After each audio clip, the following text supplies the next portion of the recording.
E o nutriente mais importante que necessitamos é a água. Veja a descrição da maior autoridade brasileira sobre água, Dr. Lair Ribeiro. Olá, tudo bem? Que bom que você veio. Nós hoje vamos discutir um assunto de extrema importância: o poder fisiológico da água. A água é o nutriente mais abundante que existe no corpo. E, infelizmente, pouco conhecido na medicina. 69% do corpo é água. Ora, se 69% do corpo é água, a água tem uma importância fundamental, maior do que qualquer outro nutriente. E nós, na medicina, aprendemos muito pouco e sabemos muito pouco sobre água. A analogia que eu vou fazer é de um aquário. Você tem um peixe dentro de um aquário. Se esse peixe está enfermo, você tem que ver se a água do aquário está contaminada. Não adianta eu tratar o peixe sem tratar a água do aquário. O peixe, no caso, seria a célula. E a água do aquário seria o interstício, onde a célula se encontra, no tecido. Ora, se eu preciso tratar do peixe, que está doente, que no caso é a célula, eu vou ver primeiro se o peixe pegou a doença pela contaminação da água, do interstício. E o interstício no corpo é feito também de água. 85% do cérebro é constituído de água. 92% do sangue é constituído de água. 87% do fígado é constituído de água. A água é o mais abundante nutriente do corpo. O assunto água deveria ser o primeiro capítulo de todo o livro-texto de medicina, já que o elemento mais abundante devia de ser o elemento mais estudado. E os estudiosos no assunto chegam à conclusão de que hoje aproximadamente 30% das pessoas estão caminhando nas ruas desidratadas, porque em geral nós ingerimos menos água do que necessário, daquilo que deveríamos ingerir. Quando você magnetiza a água, você tem um magneto, coloca a água sob a ação desse magneto. O que o magneto faz na realidade, ele muda o ângulo dessa água.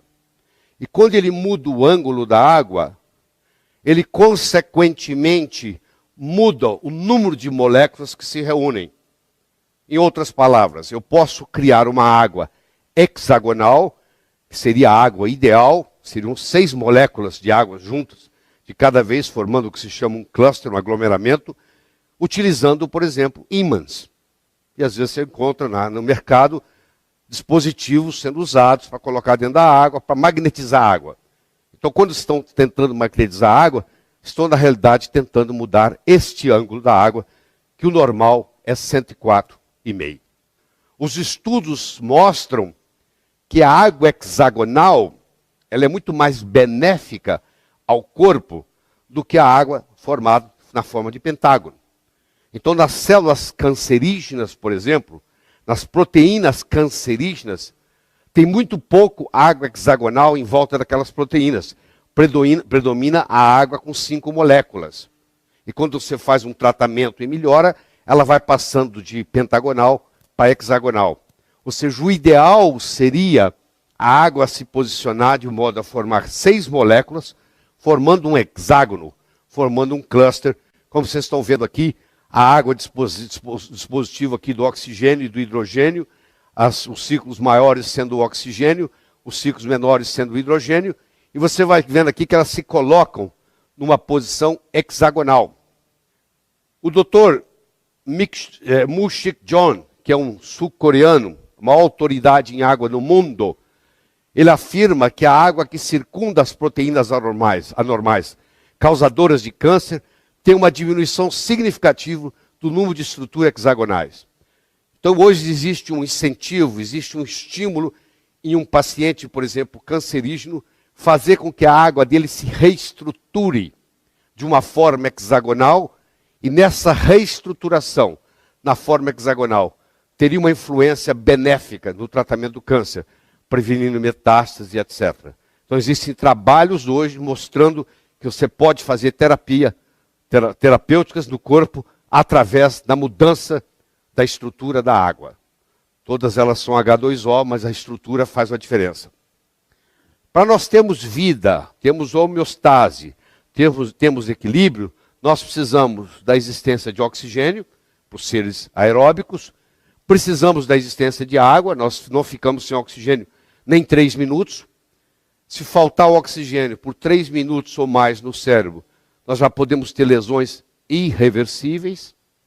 Nós podemos ficar 2 meses sem comer, mas depois de 10 dias sem água, corremos o risco de morrer desidratado. Então nós temos o oxigênio, nós temos a água, nós temos os macronutrientes, que são as proteínas, os carboidratos e as gorduras, e nós temos os micronutrientes, que são as vitaminas e os minerais. Essa composição proporcional adequada faz a vida e mantém a saúde. Ou seja, à medida que nós envelhecemos, nós estamos mais propensos às doenças, em geral. Um indivíduo de 18 anos raramente vai doente para o hospital. Um indivíduo de 78 frequentemente está no hospital doente, com alguma enfermidade. Que enfermidades são essas? É a dislipidemia, é a resistência insulínica, é a doença cardiovascular, é o acidente vascular cerebral, é o câncer, é o diabetes tipo 2, é a pressão alta, é a morte prematura e é o envelhecimento precoce. A pergunta que nós temos que fazer nesse momento é a seguinte: será que a água que ingerimos está contribuindo para o aumento das doenças degenerativas? Será que a água que nós estamos ingerindo, de alguma forma, está deteriorada? Então, a primeira é a pureza, mas tem muitas outras. A nossa saúde pode ser melhorada através da melhoria da qualidade da nossa água, e doenças podem ser realmente tratadas com água. Como eu disse, no Japão, isso já está ocorrendo.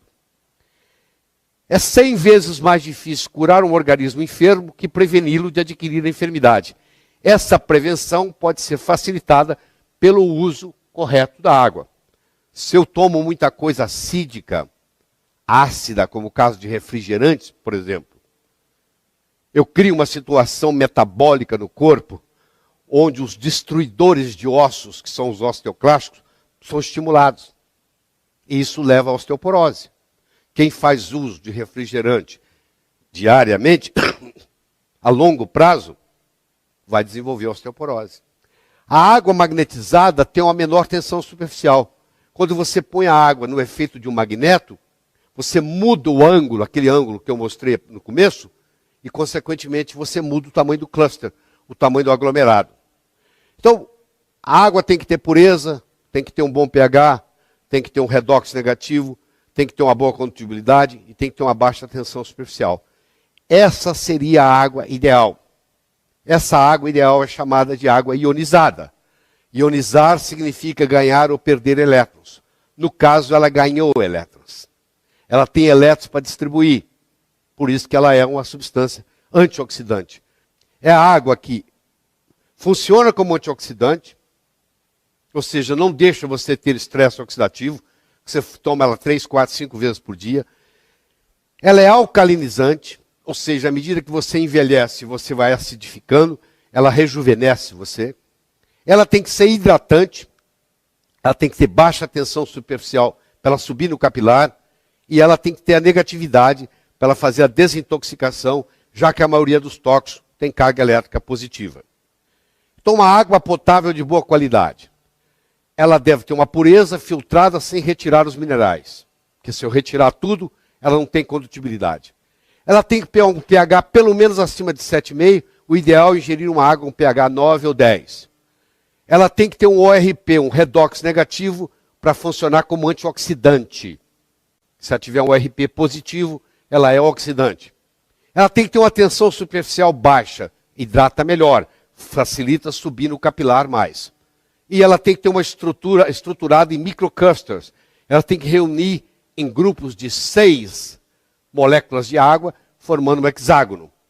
E ela, pelo menos, tomar de 6 a 8 copos por dia. Ray Kurzweil, que é o autor do livro Transcend, é considerado hoje um dos homens mais inteligentes da humanidade, se não o mais inteligente, vivo.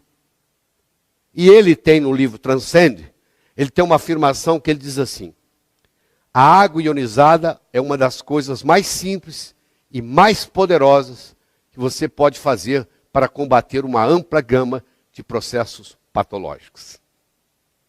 É isso aí. Nós fizemos a volta toda e chegamos aqui. Então não é só pureza. É pureza, é pH, é ORP, é condutibilidade, é tensão superficial. E você vai ver que a água pode ser um agente terapêutico.